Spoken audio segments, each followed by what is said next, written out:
우리 각자에게는 우리를 움직이는 그 말씀이 있어요. 그래서 그 말씀이 현실을 만나는 게 결국 우리들의 인생인데, 바울과 바나바가 지난주 본문 말씀에서 그 비시디아 안디옥에서 복음을 전하다가 쫓겨났습니다. 바울 선교팀은 또 말씀을 가지고 이제는 이고니온이라는 곳에 도착합니다. 지금 바울이 가는 곳마다 떠나면 다 교회가 세워지는 거예요. 교회가 세워지면 뭐죠? 예배가 시작되는 거죠. 그러면서 하나님의 질서를 따라 살아가는 자들이 나타나는 것이고, 그 생명들 안에서 생각지 못했던 새로운 일들이 펼쳐지는 거예요. 하지만 믿지 않는 자들도 있었죠. 그러나 순종하지 아니하는 유대인들이 이방인들의 마음을 선동하여 형제들에게 악감을 품게 하거늘, 하나님의 백성을 자처하면서도 지금 하나님이 행하시는 일을 거절하고 있잖아요. 다시 말하면 하나님께 순종하는 게 아니라 하나님을 믿는다는 자기 확신에게 순종한 자들이라는 거예요. 그러니까 결과적으로는 뭐예요? 이방의 원천인 사탄에게 순종하고 있는 거라고 할 수가 있겠어요. 결국 이고니온의 사람들은 둘로 갈라지죠. 두 사도는 떠나서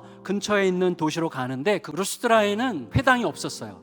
그 말은 유대인들이 거의 없었고 대부분 이방인이 사는 도시였다는 것을 알 수 있어요. 거리에서 복음을 전하 보니까 누구를 만나요? 태어나면서부터 한 번도 걸어보지 못한 장애인을 만나요. 자, 이 장애인이 바울이 전하는 말씀을 들을 기회를 얻었죠. 근데 말씀을 듣는데 이 말씀이 쑥 들어왔어요. 눈빛을 보고 바울이 와, 이 사람에게 구원받을 만한 믿음이 있구나라고 하는 성령의 감동을 받았어요. 그 순간 바울은 알았어요. 하나님의 구원이 이 사람에게 너 예수 믿고 구원받아라, 이걸로 충분치 않다는 것을. 그래서 뭐라 그럽니까? 바울이 너의 발로 일어서라, 이렇게 이야기합니다. 물론 이 말은 바울의 말이 아닙니다. 바울을 통해서 하나님께서 하신 말씀이라고 할 수가 있겠죠. 자, 기적이 일어났어요. 못 걷던 분이 일어났어요. 그 사건 때문에 도시가 발칵 뒤집혀졌습니다. 근데 가만히 보니까 돌아가는 상황이, 바울에게는 막 헤르메스라 그러고 바나바에게는 제우스라 그러고 막 이렇게 얘기하는 거예요. 이런 기적을 일으킬 존재는 신밖에 없어요. 그러니까 신이 왔다고 확신하게 되는 거죠. 옷을 찢고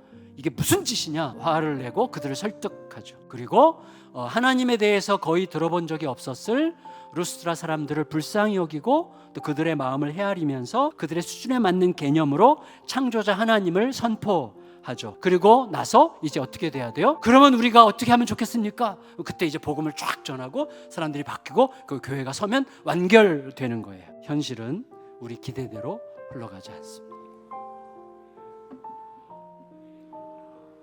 이 선동이 복음의 진리를 이기고 그리고 돌을 던져서 사도들을 지금 몰아낸단 말이죠. 완전히 패한 것 같은 자리.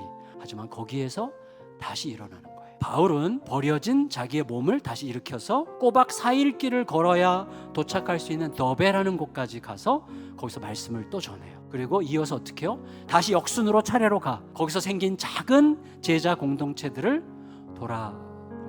그리고 그 교회들을 튼튼하게 구조화시키기 위해서 장로들을 세워서 교회가 질서 있게 움직이도록 그렇게 권면합니다. 자신을 거절하고 자신에게 돌 던졌던 그런 도시들로 다시 가서 갓 태어난 제자 공동체를 돌보려고 했던 이유는 선명하게 내 안에 계시는 부활하신 예수 그리스도 덕분이라는 사실을 그들에게 자신의 온몸이 메시지가 되도록 그들에게 보여주고 싶었기 때문에 다시 갔던 거라고 저는 할 수가 있을 거라 생각합니다. 우리는 바울이 될 수 없어요. 그래서 우리가 주목해야 되는 것은 사도들의 행동이 아니라 그들을 그렇게 빚어간 생명의 원천, 그 예수와 그의 말씀에 우리는 집중해야 되는 것이죠. 오늘 내 현실을 만나고 있는 게 말씀인지를 점검하면서 말씀이 만나는 현장에서 일어나는 하나님의 창조의 역사를 누리시는 여러분들의 삶이 되시기를 예수님의 이름으로 축원합니다.